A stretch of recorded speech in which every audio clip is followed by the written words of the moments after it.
lagoas, de forma geral, as lagoas costeiras são formadas por três fatores primários. Vou pegar de galho para poder desenhar aqui no chão, só um minutinho. Aqui, ó. Vai começar de muita gracinha, daqui a pouco vai começar a rolar fora, vai ficar bonito pra caramba essa aula. Adoro gracinha. Tá, né? Ô Juan, quem procurando um talão, Juan, já tem um ali.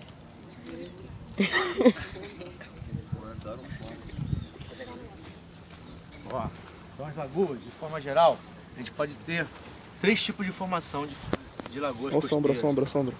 Uma delas é quando você tem, por exemplo, uma sombra? foz de um rio desaguando no mar, tá certo?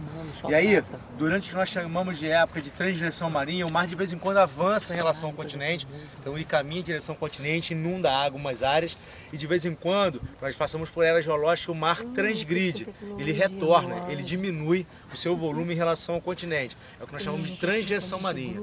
Toda vez que o oceano ele vai retornando em relação ao continente, cada vez que ele retorna, que ele transgride, ele deposita sedimento, tá certo? E aí, durante a transgressão marinha, que aconteceu? Algumas foz de rios foram represadas durante a transgressão. Então o mar regredia e depositava sedimento. Alguns rios que têm pouco volume d'água, foram represados e formou então um reservatório de água na borda do continente. É uma lagoa costeira formada por represamento de um rio que desaguava no oceano. Tá? A outra situação... Deixa eu juntar muito.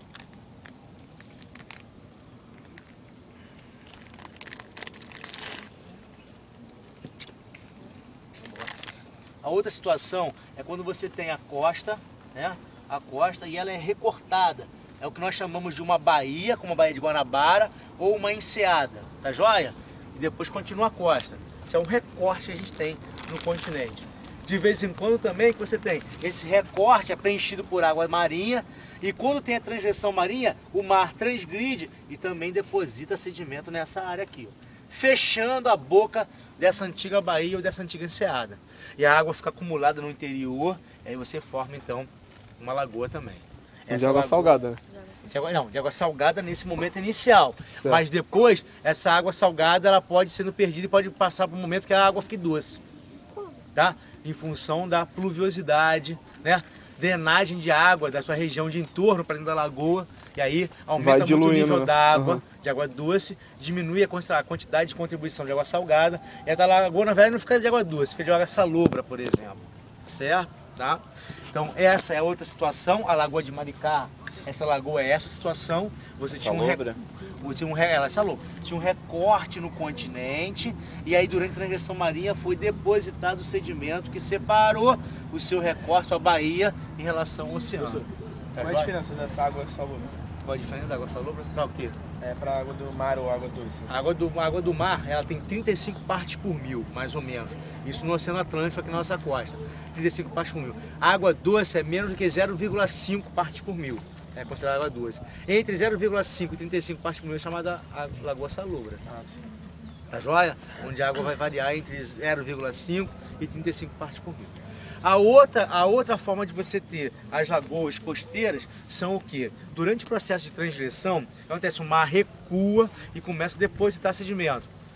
Depois ele recua de novo e depois de novo sedimento. Então o que você vai ver, se você andar numa região como em Arraial do Cabo, por exemplo, Cabo Frio, ou em Maricá, na parte de dunas também, você vai ver que tem uma duna mais elevada, aí tem uma depressão, uma outra parte mais elevada, outra depressão, né? Porque como o mar vai, essa transgressão é como se fosse uma onda, ela vai regredindo, então ela forma também uma estrutura igual uma onda, entre crista e a parte inferior, tá? Na parte inferior de cada uma dessas dunas, acontece quando chove muito, o lençol freático enche muito d'água e às vezes ele fica mais elevado do que essa ponta da depressão.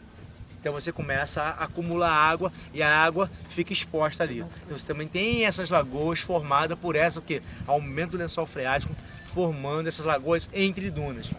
Acontece muito, por exemplo, nos lençóis maranhenses. Né? No período de chuva lá, enche muito d'água, entre cada uma das dunas forma aquela poça d'água que são as lagoas. Quando seca muito, algumas delas, o lençol freático baixa muito e desaparece. Outras são temporárias e algumas são permanentes. Tá joia? Tá? Então esses são os 3 tipos clássicos de formação de lagoas costeiras. Tá joia? Tá. Essa aqui então ela foi formada do quê? Era um grande recorte no continente e depois de muito tempo, na transição marinha, foi depositado o sedimento gerando a barra da lagoa. Então se a gente for lá na ponta dela, vai ver que do lado de cá você olha, tem uns 300 metros de areia e depois já vem o oceano. Pá, batendo lá forte para chuchu. Normalmente aqui em Maricá o mar é bastante forte. Tá? Em algumas situações ele é mais ameno, mas na maior parte das vezes ele é bastante forte. Parece um pouco o Itaipuaçu. Quem já foi sabe como é que o negócio é bravo. Bem, e aí essa lagoa então foi formada, represou, fez essa barra de areia separando a lagoa do ambiente marinho e a partir daí ela tem várias contribuições. Toda essa região, né, de parte alta lá, daquelas montanhas lá, dessa parte do elevado, tem nascente de água lá. Tá certo? Essa água nasce lá, ela forma pequenos riachos, vão se encontrar e alguns deles chegam na lagoa também. Tá joia? Professor, como é que formou essa barreira? Qual barreira? Deposição de sedimentos, né? Então, a transversão marinha é como se eu tivesse aqui, ó, o mar tá batendo aqui, o mar tá batendo aqui, aí daqui a pouco o mar recua. Tá certo? Existem momentos que o mar avança em relação ao continente. Aumenta o nível dos mares, ele vai em direção ao continente. Então ele alaga algumas áreas, é tudo submerso. Né? E de vez em quando o mar transgride, ele recua em relação ao continente. Quando ele recua, toda vez que o mar recua, como ele tem muita energia, ele deposita sedimento. Ele recuou, depositou sedimento, recuou, depositou sedimento. Tá certo? Quando ele deposita o sedimento, ele forma um sedimento ó, barrando, né, o que correr de lá para cá. Então ele bloqueia essa passagem ou essa boca da baía que estava aberta. Aconteceu na Rodrigo de Freitas, foi assim. Lagoa dos Patos é assim que é a formação que forma as dunas também. Agora, existem outros processos de formação de dunas também. Por exemplo, quando você tem uma área de rio muito intensa jogando para o mar, o rio está carregando sedimento para o mar, concorda comigo? Ele joga sedimento para o mar e o mar devolve para ele. Joga para o mar e o mar devolve para ele.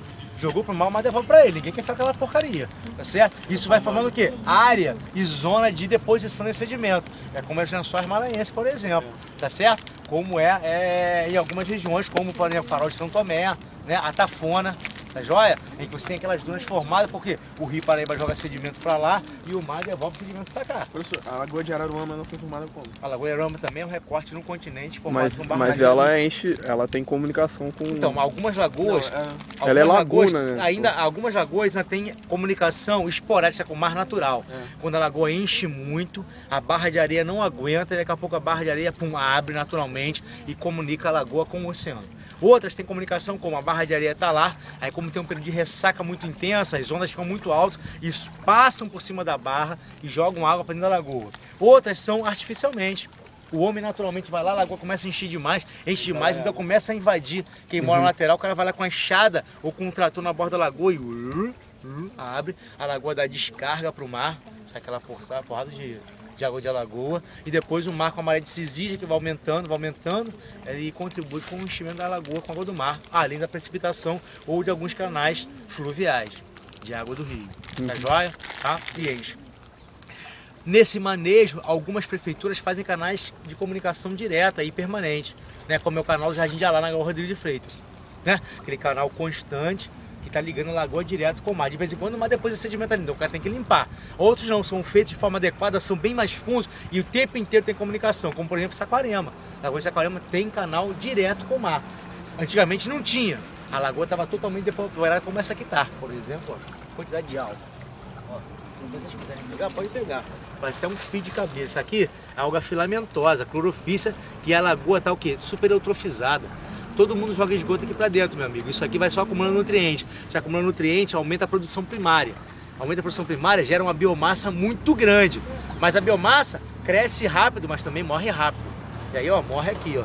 Quando ela morre, em cima tá verdinho, tá fazendo fotossíntese, mas embaixo já morreu, como é que tá preto? Sente o cheirinho pra você ver como é que fede. Que Didi, material que já tá se decompondo. É um Didi. E aqui por baixo o sedimento, ó, como é que o sedimento. Ó, como é que o sedimento tá preto, olha aqui, ó. O que é isso preto aqui, ó? O que tá preto aqui assim? O que tá preto assim? Composição. Isso aqui é matéria orgânica decomposta sem ter oxigênio. Então ela começa a gerar essa condição de escura, preta. Né? Que a matéria orgânica composta fermenta às vezes, faz fermentação, faz metanogênese, faz sulfato redução, gera H2S inclusive para a coluna d'água. Tá Joia? Caraca, ele falou. Ninguém morre não, fica tranquilo. Mais uma hepatite C que tem. Vamos lá.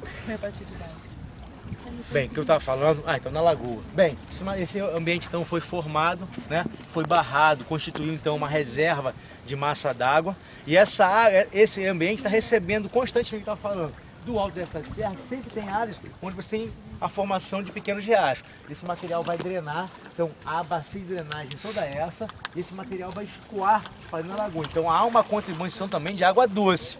Por isso que a água da lagoa é diferente da água do mar. A salinidade dela é bem menor que a água do mar. Se fosse um ambiente que tivesse a água do mar cercada e o tempo inteiro não tivesse contribuição nenhuma de água de chuva, nem de água fluvial, o que acontecia? Ele ia secar, a salinidade ia subir pra caramba, concorda comigo? Quando chovesse muito, a salinidade ia descer, né? Existem algumas lagoas costeiras que podem chegar a 150 partes por mil de sal. Tá? Porque começa a evaporar, o sal não evapora, fica concentrado, a lagoa está num nível de água baixinho e está totalmente salmoura, né? Aquele negócio não é uma salmoura.